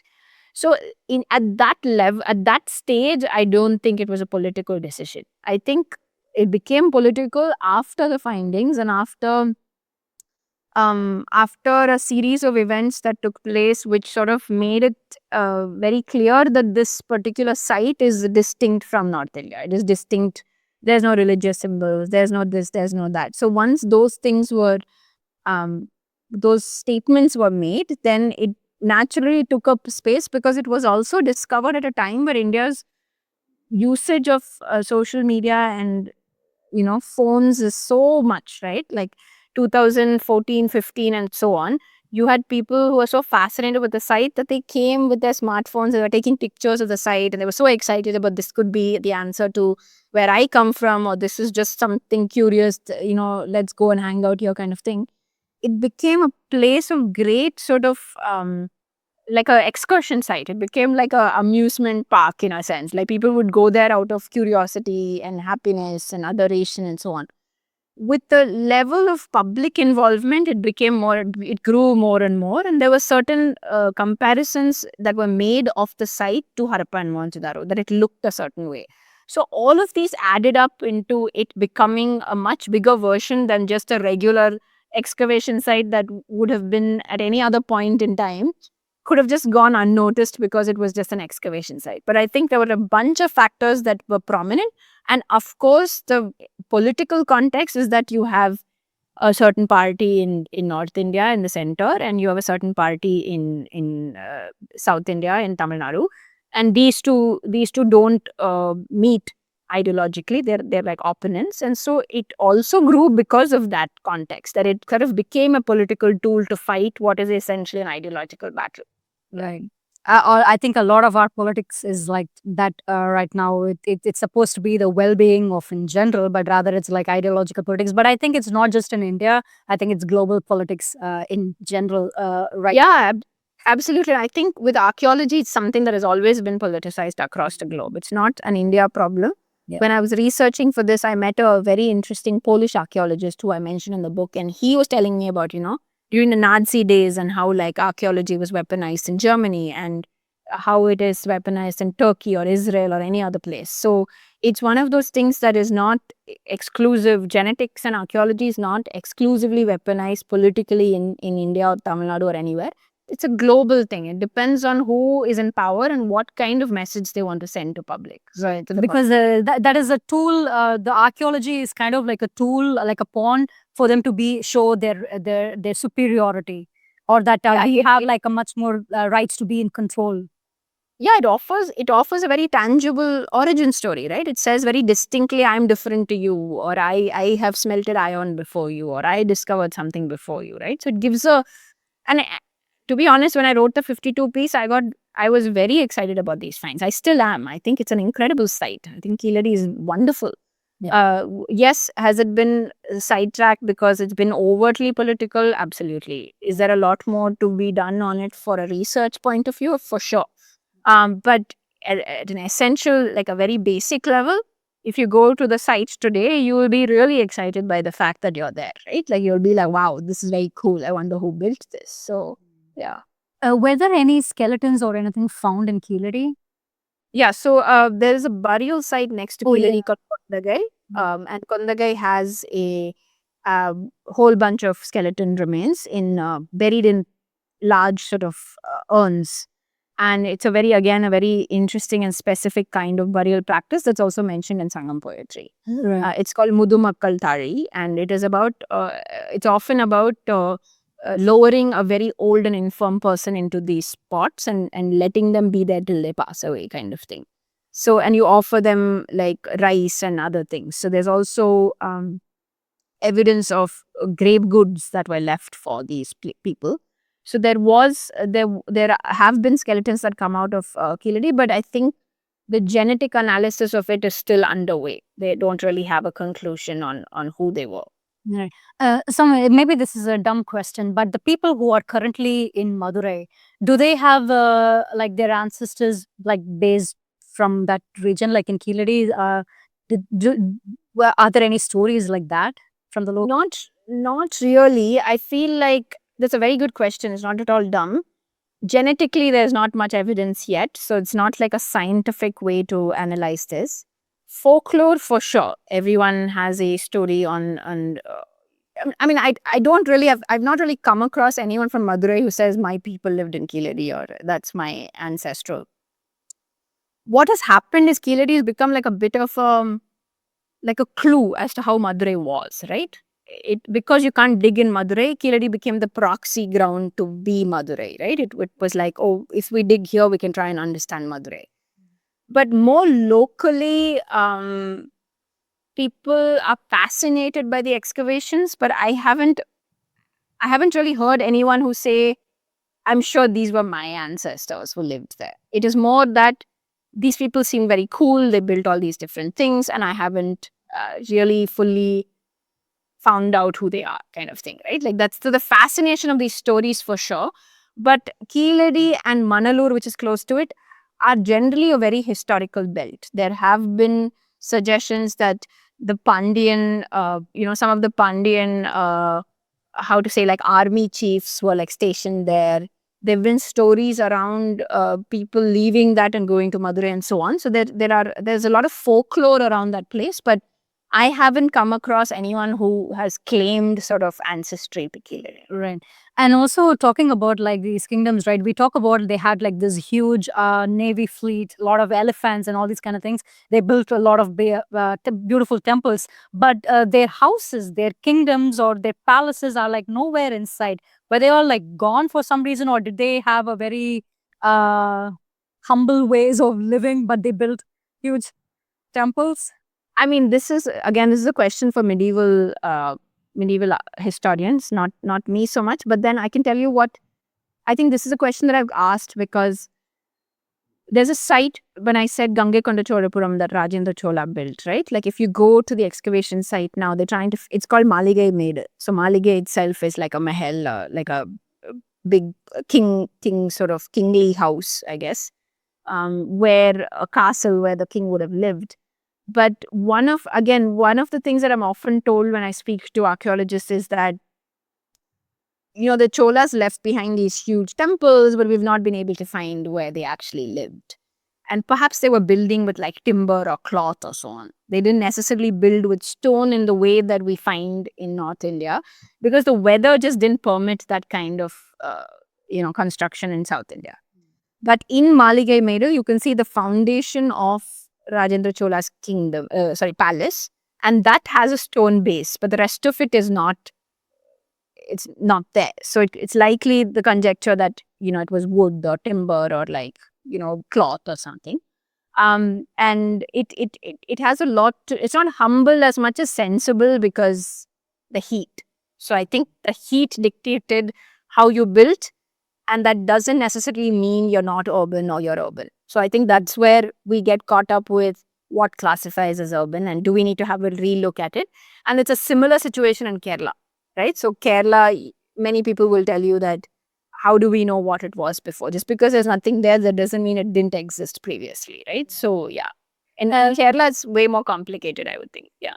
Yeah, I think this is also sort of like the arrogance that we have right now, that we often think with the things that we have right now, we are technologically advanced, and the people who came before us, they were not that technological. But who defines technologically advanced, right? That is because we have social media and everything. That doesn't we in our timeline we are technologically advanced. But if we take back to like the people who lived in the ancient times, like in Turkey, Egypt, India, etc., they were much more connected to the universe and the stars and the constellations and all these kind of things, which is like skills and senses we don't have anymore. We've like completely like lost things. I can't go to some restaurant without like looking at my Google Maps and stuff like that. So how is that like being dependent on something that a technology is actually says that, oh, we are the most super intelligent advanced civilization? I think that also like doesn't make sense to me.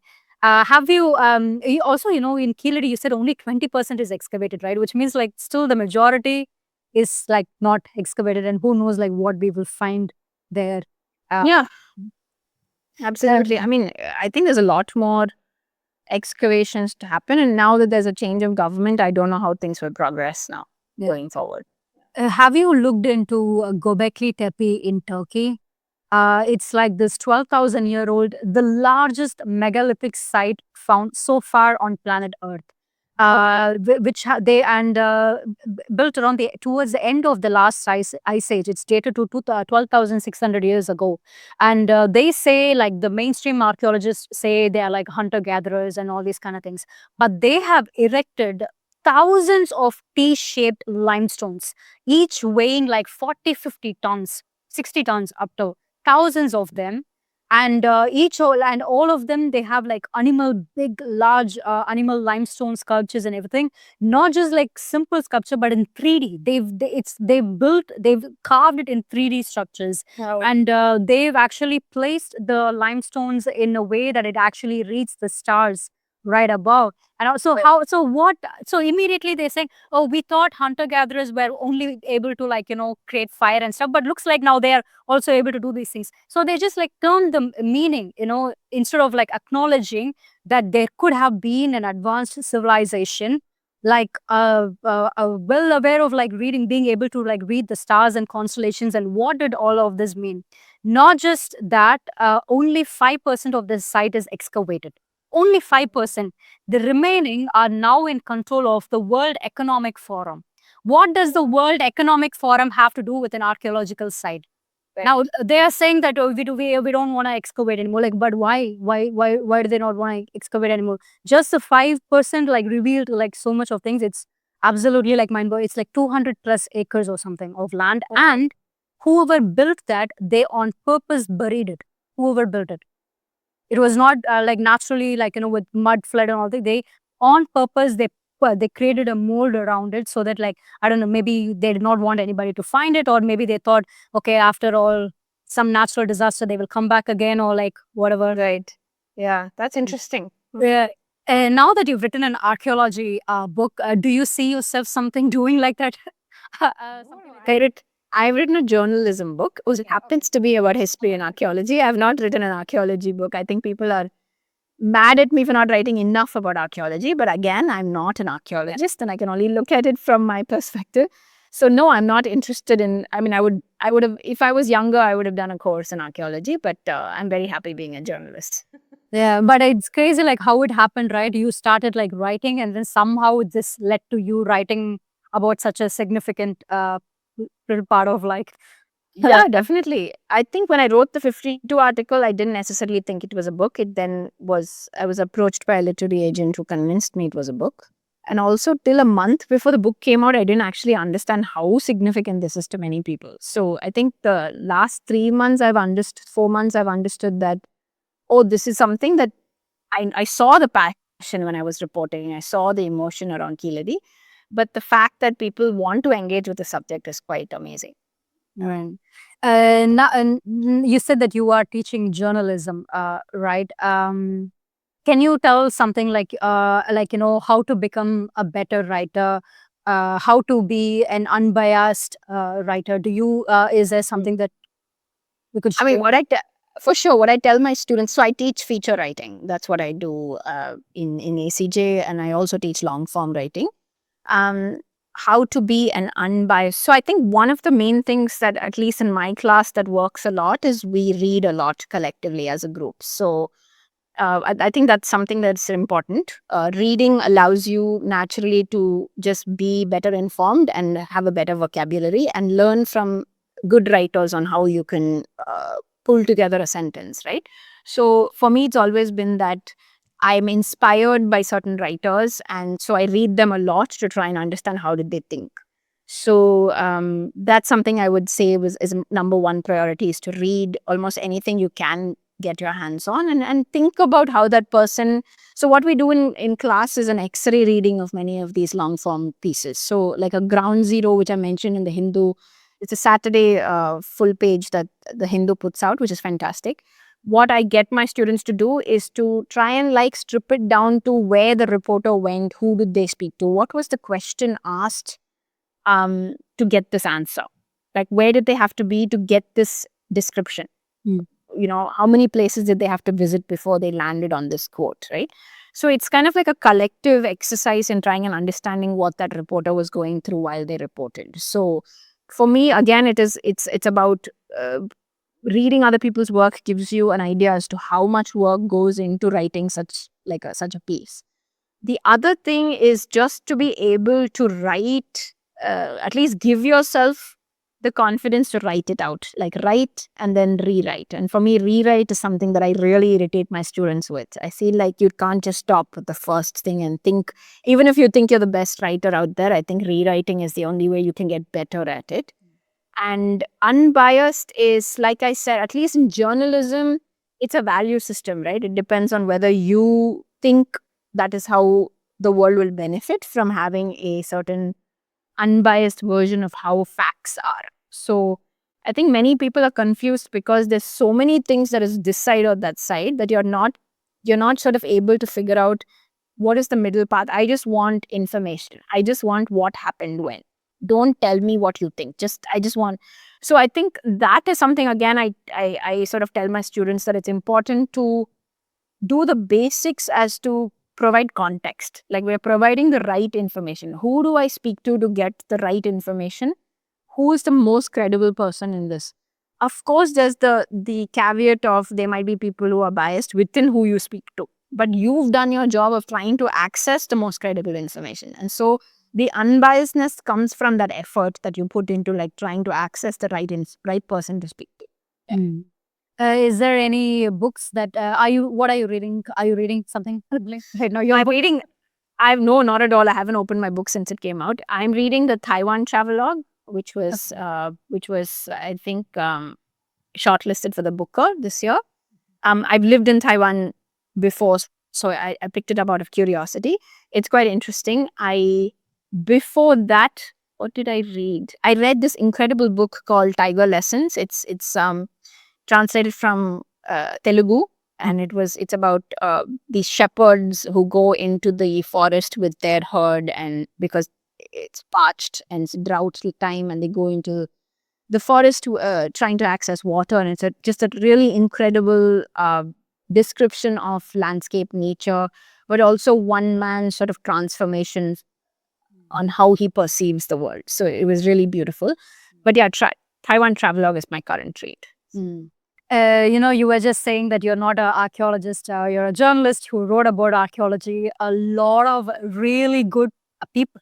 The thing is that the reason why a lot of people who got interested in archaeology lately, like people like me, is because of journalists who wrote about archaeology. For example, like Graham Hancock, right? And for example, like you, before I even heard about you or read that, okay, she is writing a book or she wrote a book, it was for me, my knowledge or my inclination towards the subject, even though I was passionate towards it, it was limited. But then when I don't know, maybe I think, oh, somebody is like writing a book, like they imagine the things that they would have learned or absorbed or understand. And what I'm trying to say is that like these subjects, science, archaeology, it used to be such a niche topic. It's only for people within that academic circle.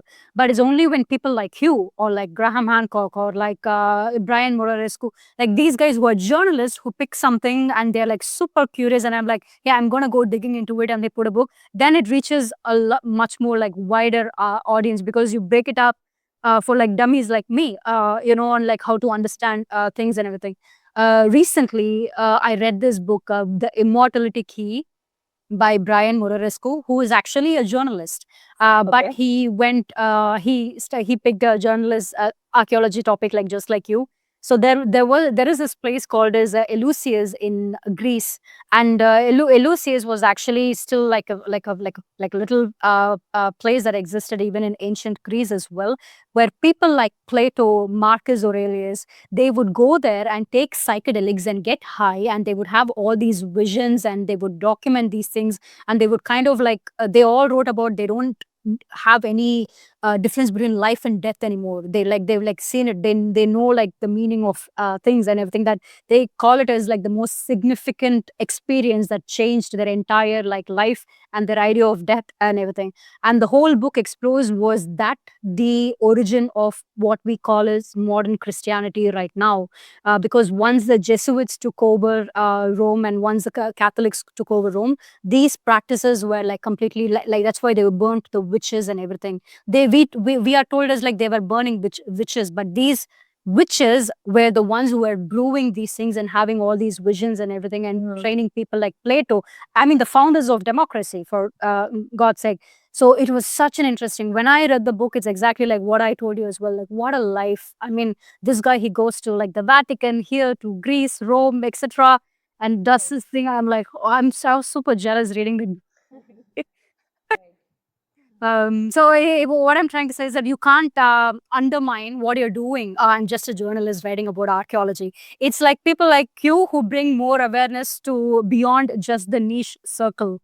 No, for sure. I just don't want to take the responsibility of being called an archaeologist when I'm not. That's what I meant. I'm not undermining my profession in any way. It's just that it's just been interesting. I feel like I think a lot more people want more archaeology in the book, and I've written it as a travelogue journalistic style. So that's what.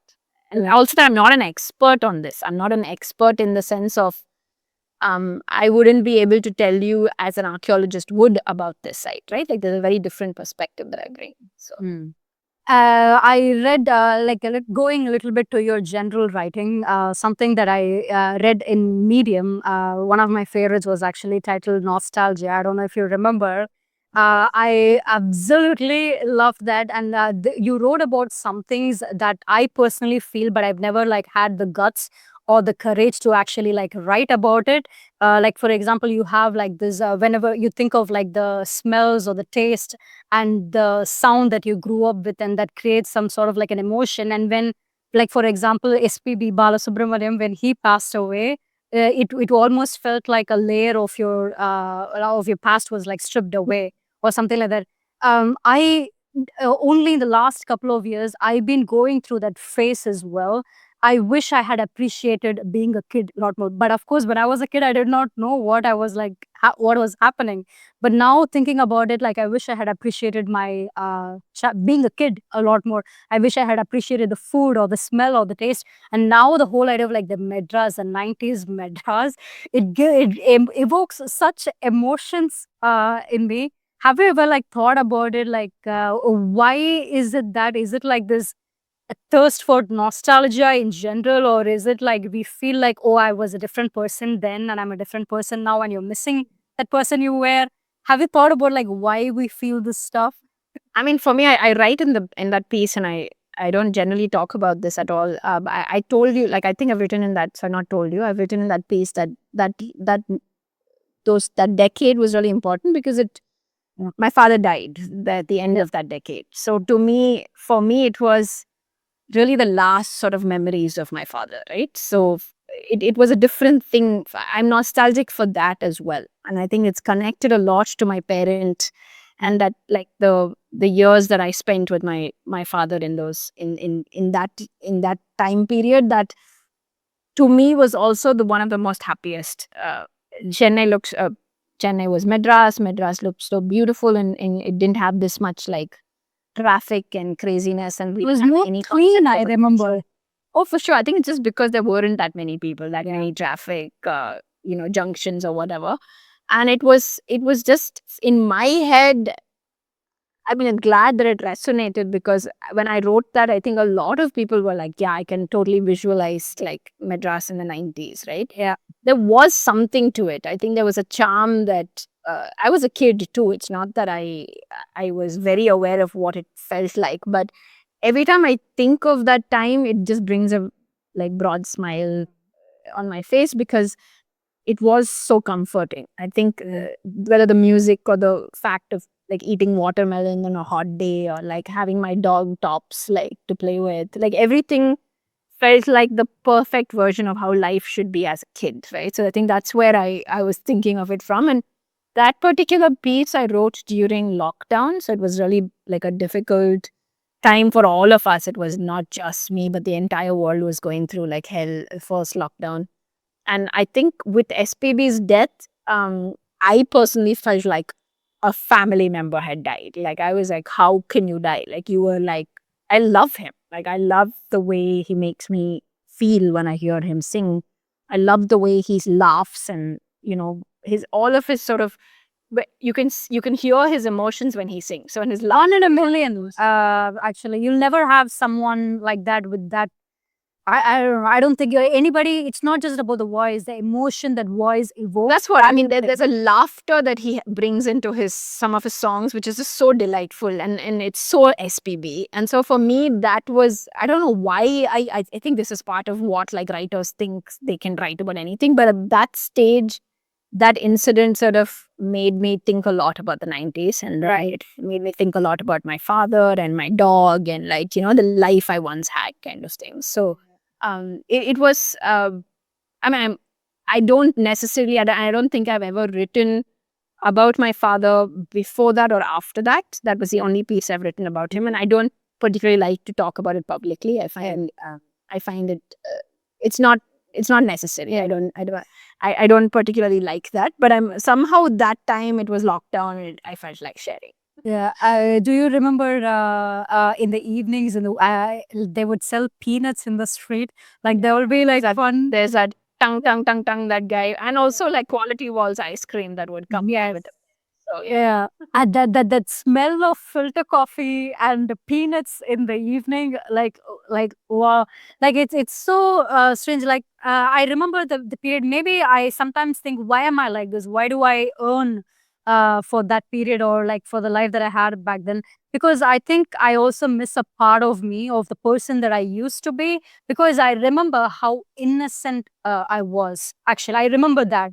I am still, I'm not saying now I'm like a corrupt person or anything. What I'm trying to say, because now I read people, right? I'm able to judge people. Oh, you're good, you're bad, everything. But back then I was not like that, because I did not know people. And I thought everybody was good. Everybody was good. Everybody around me was good. And I missed that innocence and that smell and the taste, all those things, it brings back that, remember how innocent I was. Sorry. no, fair enough. And I think that's the innocence of childhood, right? And also the protection that one has from the family. Yeah. You think you can feel you feel protected because you have your family, you have your parents, you have a unit that's looking out for you. So there is definitely, I mean, I think that's what sucks most about growing up, that you've like lived and you are that adult now who's trying to figure it out. So yeah. Yeah. A couple of movies, Tamil movies, that's your favorite? Well, I refer to, I don't want to give this away to you because you've read the book, but I won't say that. Michael Madana Kamarajan, of course. Something that I laugh at. I think it's hilarious. I don't know whether you mean like 90s Tamil or like In general, like, I like Madras a lot, by Paranjits. oh, yeah. Kadai, It's a recent one. and Kalayarasan. What else did I like? Oh, I love Mayaragan. It was one of my favorites in the last Yes. few years. I absolutely loved it. I thought it was brave storytelling about two men. It's like this incredible bromance that I thought was captured so well. Yeah. And I think I've been a bit irritated and disillusioned with Tamil cinema recently because it's so violent. That Mayaragan came out of nowhere and it was so pleasant. And I remember watching it in S2 Tyagaraja and Thiruvanmayur, and I went alone. I like watching films alone. And I remember both sides, people sitting on both sides were like, பேசிட்டே இருக்காங்க action எப்போ வரும்? And I was just like, this is it, guys. Like, this is the problem. We've kind of gone into this phase where we expect like random violence for no reason, like unjustified violence. And when two guys are actually connecting from the heart, and this such a wonderfully written, like I thought Mayaragan made me feel so much, which I didn't expect a Tamil cinema in a while. Like, it hasn't done that for me in a while. So I would say Mayaragan is my top favorite at the moment. Likewise, really, such an unexpected movie, right? And it's crazy because now we are trained to like immediately expect a fight or a love song going to Switzerland or America and start like dancing and everything. Mayalagan, if the Mayalagan comes as a book or something, I would immediately like buy that book. Imagine the joy of reading those dialogues. It's one thing to watch, but then like one thing to read. Such a beautiful movie. I also really enjoyed Varai, Mari Selvaraj's Varai. It made me, it was excellent, and it's on Amazon Prime, I think, if you want to check it out. It's incredible, and I sobbed. Like, it was incredible. I think it's a biopic. It's about his life. He sort of has made this film about his life and his people. It's really beautiful. Have you watched this old Rajinikanth movie, Tilmula? Yeah, of course. It's one of my favorites. I watch it like every now and then. It's such a favorite. Like, just how hot Rajinikanth was there. Like the music and the SP Balasubramaniam's so everything. It's such a really good movie. I saw Dharmathan Talaivan recently, which I found hilarious too. Just Rajini is superb. Like, I think he's so good as a comedy actor. Like, I think he was so good when he does comedy. So Yeah, exactly. This time when I went to Chennai, I went to his house. In the sense, outside his house, the watchman gave me a postcard. No, you can take a photo outside of the. He gave me a postcard, and I just stood with the postcard, and my father took a photo. oh wow, postcard of Rajini. Yeah, the watchman will give it to you. Oh, is it? I've never been to his house, so I have no idea. Like, Dhanush's house is just like nearby as well. They're literally like, just like a few seconds by walk. And Jayalalitha's house as well is like nearby. Poise Garden was like, wow, it was a completely it's a very different view from the other parts of the city that they normally go to. It was just so serene and quiet and calm, super clean, super clean. You can literally sit on the roadside and stuff. And they actually hand over the watchman gives you a postcard and you can take a photo outside. So usually, I guess it happens because he was like, yeah, ask her to come and take a photo. This time, are you staying longer in Chennai? I mean, I'm here for now. I'm going to Andamans tomorrow actually for a week of. Well, it's raining, so I don't know how much stargazing I'm gonna do, but it's a hiking, stargazing, musical event kind of thing for the next 7 days. So I'm on a hike for the next 7 days. Okay. Yeah, yeah. Sowmiya, thanks a lot. No worries. I hope this was helpful, useful to somebody. Yeah, it is. I really can't wait to like read your book, but I want like a physical copy. I don't want to do the ebook stuff. Maybe ask your parents to post you. Yes, that's what I've asked actually. So that I can get like a physical copy. But I will definitely like read it, and I'm very glad, very happy of the attention that it's receiving, and the attention that you are receiving, and your talent and your skill and the effort that you've put is like receiving. So, you were telling about India doesn't have like this long form content space. Actually, I was gonna ask before I forget. Have you thought about maybe starting that? I mean, if the problem is funding, right? Like it's hard to run something of good quality if you don't have the money for it. So I would have to raise a lot of funds from the right people. I don't know. I think I'm much more at the moment. I'm much better off as a writer and reporter. I don't necessarily want to get into a space where I run a show or I'm an editor somewhere because that's not my skill set at the moment. I'm still too excited about the world, and I'm very excited about exploring more stories from it. So I'd be better off in the field, but if someone wants to set it up, they should. I mean, 52 is a great example. I think 52.in is a really good example of a long form space. I mean, I want to clarify, I don't mean to say there's nothing out there. I think the level of opportunities abroad is a lot more than in India for long form journalism. And I wish there was more. And I wish people took it seriously enough to want to like read it and fund it. So yeah. No, I completely get you. Like specific to cater to Indian audience, right? To talk about Indian art, Indian archaeology, Indian this, Indian that, everything. It would be a wonderful space to like come and like collaborate and like write about all these kind of things. And like we have to keep like nurturing this art form. I really hope people read more books and write more.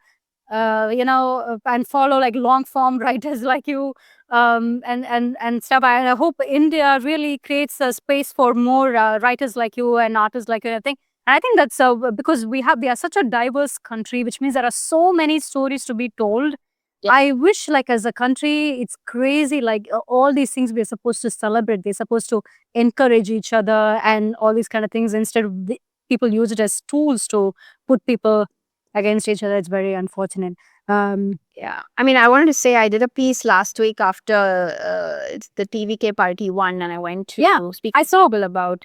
Yeah, but I mean, just to point out how many likes and shares it's got. I mean, I was surprised that it's been liked some nearly 1,000 times and shared some 500 times. And I was like, I don't think any of my other articles have got this much play. But that is the thing. I think the internet is powerful in getting information through, and it's important to like understand it better. So yeah. How do you feel about the Tamil Nadu political climate? I have no comments. Okay. Okay. I will not say anything about it. It's great. Let me just say one thing. I'm really enjoying the memes. I think I'm taking great pleasure in consuming. I don't think the last week would have been as fun if it did not have the level of memes it generated from. It's crazy. So it's been fantastic. Politics is such an entertainment. It's supposed to be some sort of like a serious stuff people care about and everything, but it's such an entertaining thing. But I think in Tamil Nadu, we are fantastic with like learning to make fun of ourselves. We're very good at like self-deprecating humor. That the meme culture is really a great reflection of how we see ourselves. And I think while that's healthy, I think we're okay. We're good to go. Also, just being a Tamil girl, like from Chennai and everything, it's only like when I left, I really learned to appreciate it as well. Or I learned about like who we really are. I'm not saying we don't take ourselves seriously, but we are so lighthearted. Chennai people are so funny. They're so comical. They love movies. They have they show such passion for music and movies and art and these kind of things, and the friendships that they build. That the thing, like when I say they, we, I mean the friendships that we build. Because of that emotions that we have in us. I don't see it like honestly like anywhere that building is like. I mean, I'm sure it happens. We just are very this is a classic like Tamil person thing to say, where we are like, no, I'm joking. But I mean, I've seen it. I've spent a lot of time with people from Kerala recently, and they're equally passionate and who they are. So I think it just depends. One thing I find very fascinating is being able to send a Vadivel meme to someone, and then the other person just understanding what I want to say, right, from that. So I think there's a secret language that we use through like meme culture, which is also reflective of how we are as people. Yeah, how easy it is to get along with people. Do you have a couple of places that you really enjoy going in Chennai that you would recommend people who are not in Chennai? Oh, well, the Anna Library, I think it's a fantastic place to hang out. And I think one of the parks, like the Semmori Punga, any of the parks that have come up, which are really nice, especially on a overcast day like today. It's really lovely to roam around. So, yeah. All right. Sowmiya, thanks a lot. Really, thank you so much for your time. Congratulations on the new book and how it's performing and everything. Thank you so much for your time. Really. Thank you. Thanks for having me.